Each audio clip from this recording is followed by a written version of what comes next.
dengan aku, Mega Yunovianti, dari kelas 2M Manajemen SDM Fakultas Ekonomi dan Bisnis, Universitas Swadaya Gunung Jati. Di video kali ini, aku akan menjelaskan dan memaparkan materi tentang pembelajaran berbasis kompetensi. Yang pertama, ada tujuan pendidikan dan pelatihan berbasis kompetensi. Tujuan pendidikan dan pelatihan adalah kompetensi yang diharapkan dicapai peserta setelah menyelesaikan proses diklat. Kompetensi berbentuk kinerja atau unjuk kerja yang baik dalam bidang kehidupan atau pekerjaan. Kinerja yang baik dapat dicapai berkat kemampuan menerapkan pengetahuan, keterampilan, dan sikap perilaku.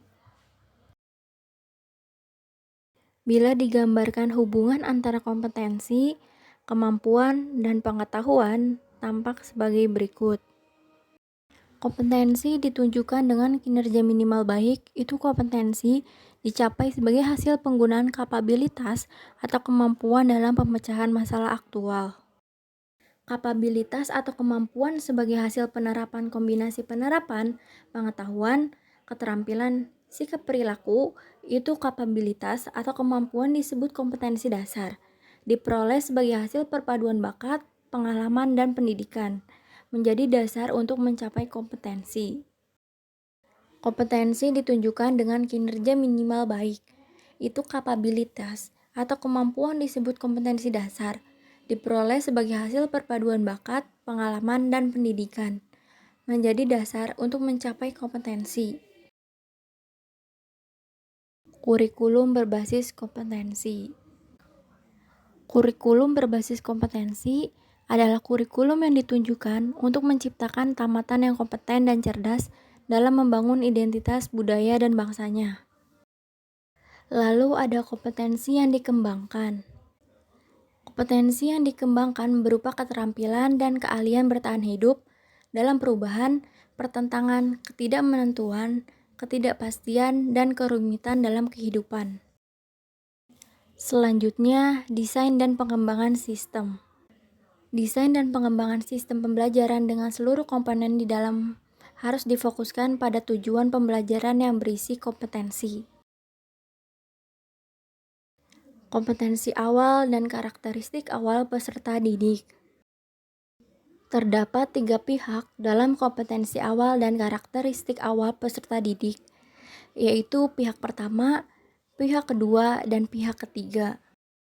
Pihak pertama adalah pihak yang paling berkepentingan dalam hasil pembelajaran di masa depan. Mereka adalah pihak yang perlu dibantu penyelenggara diklat untuk membangun cita-citanya atau peserta didik. Pihak kedua adalah penyelenggara diklat. Di dalamnya termasuk pengajar dan pengelola satuan pendidikan. Pihak ketiga adalah penggunaan lulusan. Mereka adalah yang berkepentingan untuk mendapatkan lulusan sesuai kebutuhan lapangan kerja. Perbandingan kemampuan dan kompetensi. Kemampuan dalam kawasan pengetahuan, keterampilan, sikap, atau kompetensi dasar, yaitu ada 1. Kemampuan menjelaskan cara membuat proposal penelitian. Kedua, kemampuan cara menulis laporan penelitian. Ketiga, menguraikan cara penggunaan peralatan laboratorium fisika dengan baik. Keempat, menguraikan cara sopan santun dalam kehidupan masyarakat. Lalu yang kelima, menguraikan bentuk perilaku gotong royong sesuai ajaran Pancasila. Lalu yang kompetensinya yaitu pertama, membuat proposal penelitian yang baik. Kedua, membuat laporan penelitian yang baik. Ketiga, menggunakan peralatan laboratorium fisika dengan baik. Keempat, berperilaku sopan santun dalam kehidupan masyarakat. Kelima, bergotong royong sesuai ajaran Pancasila. Hubungan kompetensi dan strategi pembelajaran. Pendesain pembelajaran diharapkan dapat melaksanakan kegiatannya secara bertahap, yaitu yang pertama, menentukan tahapan dan langkah kegiatan pembelajaran dengan urutan isi yang diarahkan pada pencapaian kompetensi. Demikian pula pada saat menentukan metode, media, alat dan alokasi waktu harus mempertimbangkan kesesuaian unsur dalam strategi instruksional dengan kompetensi dalam tujuan pembelajaran. Kedua, pengajar melaksanakan rencana strategi pembelajaran yang telah disusun dengan memasukkan upaya pemberian motivasi sepanjang proses pembelajaran, agar peserta didik memfokuskan perhatiannya pada seluruh pembelajaran. Hubungan kompetensi dan pengajar atau fasilitator.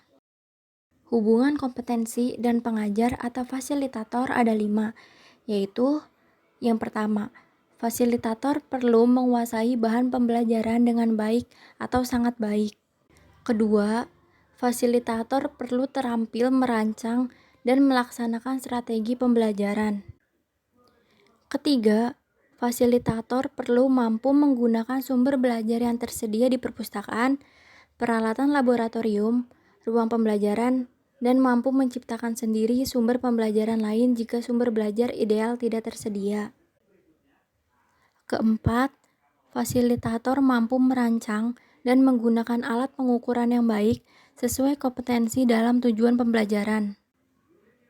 Kelima, fasilitator mampu memperoleh dukungan tenaga kependidikan dan pengelola satuan pendidikan di tempat kerja.